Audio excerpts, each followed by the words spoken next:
Hello guys and welcome back to my channel and this is Papa Dave. So for today's video guys, tuturuan ko kayo kung paano maging customer support dito sa e-commerce. So guys, dito sa video na to, magpapakita ako sa inyo ng mga sample na na-experience ko na ng mga trabahong pinapagawa ni client sa akin bilang isang customer support. Okay guys, kung bago ka lang dito sa ating YouTube channel, please subscribe and hit the notification bell para updated ka sa mga tutorials natin. Okay guys, bago tayo mag-start sa mga bagong members natin, kung naghahanap kayo ng full course, so join lang tayo dito sa members area natin. So click lang natin yung join. At the same time ay makareceive na rin tayo ng certificate of completion na pwede nyong ilagay sa mga freelancing website profile ninyo. So join lang tayo dito guys sa members area natin. Okay, so sa customer support, ang unang pumapasok sa isip natin kapag nakakarinig tayo ng customer support ay yung call center agad, no? Kailangan magaling ka mag-English, kailangan fluent ka mag-English. So dito guys sa e-commerce, yung customer support, napakadali lang ng trabaho na to. So dito, sinasabi ko nga sa inyo, sa online jobs, hindi natin mapipredict kung ano yung eksaktong gagawin natin. So ngayon, ipapakita ko sa inyo na non-voice, tapos meron kayong isang bagay lang na gagawin para dito sa trabaho na to. So pag sinabi mo ritong customer support, nakadepende yan sa ipapagawa ni client. Halimbawa, yung mga basic na tanong, yun lang yung mga sasagutin natin. So depende yan sa store ni client. So yung ipapakita ko sa inyo ngayon, ito ay store ni client kung saan nagbebenta siya ng mga clothing. Tapos, ang gagawin ko lang ay magka-counter doon sa mga offer nila sa product ni client. For example, yung damit ni client ay nagkakahalaga ng $150. Tapos mag-o-offer sila ng $100. So, ang gagawin ko naman, dahil nga may instruction si client sa akin, so wag kayong matatakot dahil yung mga gagawin nyo as a customer support dito sa e-commerce, lahat yan sasabihin sa inyo ni client kung ano yung gagawin nyo. So wag nyong iisipin na, ay sir, hindi ako marunong mag-customer support. So wag nyong iisipin yan dahil dito sa e-commerce, lahat ng mga trabaho rito may instruction. Kaya kahit na wala kayong experience, pasabihin sa inyo ni client or ipapakita sa inyo ni client kung ano yung mga tatrabahuhin nyo at yung mga gagawin nyo. Nagagawin nyo lang siya ng paulit-ulit. So dito, ang instruction ni client, so i-accept namin yung offer kapag nasa price range na namin. For example, no, ang product price namin ay $150. Tapos, yung pinaka last price namin, dahil nga second hand yung mga clothing namin, ang pinaka last price namin ay hanggang $130 lang. Ang instruction ni client dito, lahat ng mga products natin ay pwede tayong bumaba ng $20. Tapos, pag ang customer ay nag-offer ng mas mababa doon sa pinaka-last price natin, ika-counter offer natin siya. So, for example, si customer nag-offer siya na, biling ko na to ng $100.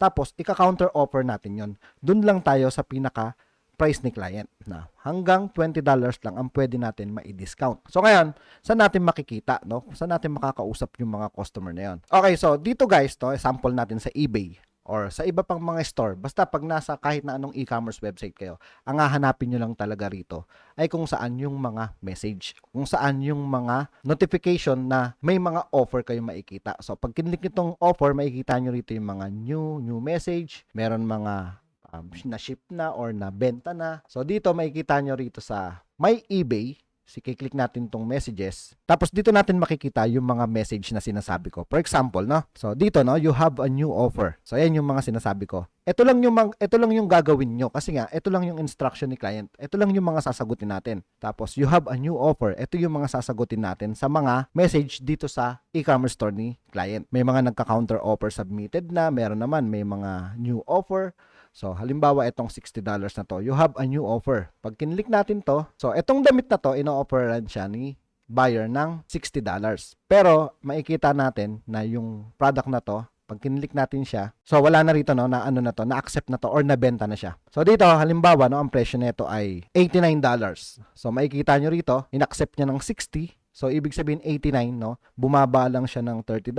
Ayan, 89.99, bumaba siya ng $30. In-accept na ni client. So, ito, hindi ako yung gumawa nito. Pero, ang offer niya or ang instruction niya sa akin, at least $20 lang. Dapat 70 to. Pero, dapat ang gagawin nyo rito ay re-response nyo siya or ika-counter nyo yung offer niya. So, titingin tayo dito ng iba pa, no? Itong, yan, meron siyang offer na 50. Click natin to, no, 50. May offer to na $50. So, ang price ng damit ay $80 na nakalist, no, $80 ang price niya.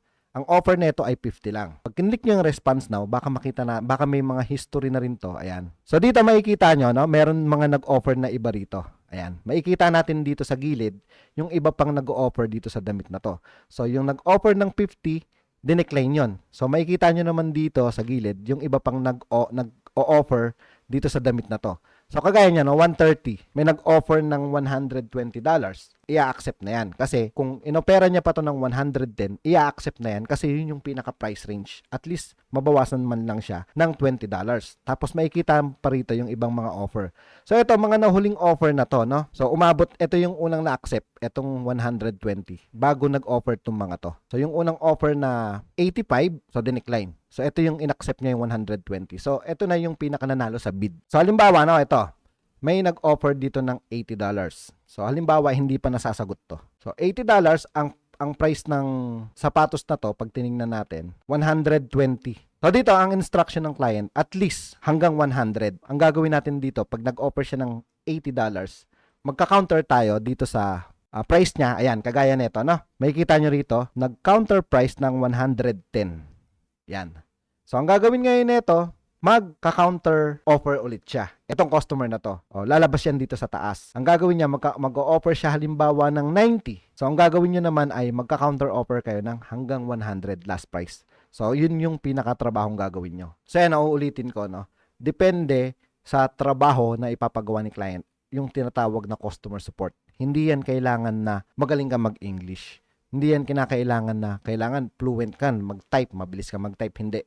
So, kagaya ng trabaho na to, magka-counter offer lang tayo dun sa mga nag-o-offer ng price sa mga product ni client. So, yun lang yung pinakatrabaho natin. So, meron naman dito sa ibang mga e-commerce store naman ng mga client, ang ginagawa nila, nagtatanong sila ng mga sizes, ng mga kulay. So, iba-iba tayo ng magiging trabaho pag sinabi natin customer support. So, dito sa trabaho na to, wala tayong gagawin kundi makipag-counter offer lang.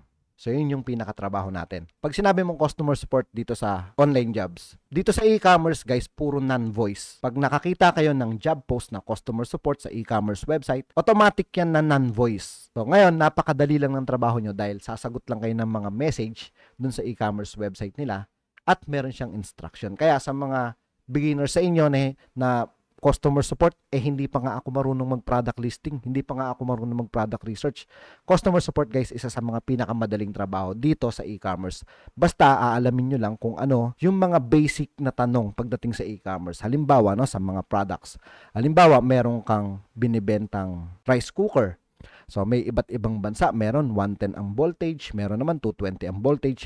Yun yung mga sasagutin nyo, no? Magtatanong sila, ano ang voltage nito? Kasi minsan walang nakalagay. Kasi minsan, guys, no, kagaya sa pag sinabi mong sa Japan, lahat ng mga saksakan nila doon, lahat ng mga appliances nila doon ay 110 volts. Dito sa Pilipinas, 220. Pagdating naman sa US, 220. Tapos pagdating naman sa socket, makikita nyo yung pagtinawag nating socket. Dito sa atin, dalawa lang ang socket eh. Yung dalawang parang tinidor lang eh. Pagdating naman sa ibang bansa, tatlo, meron siyang ground.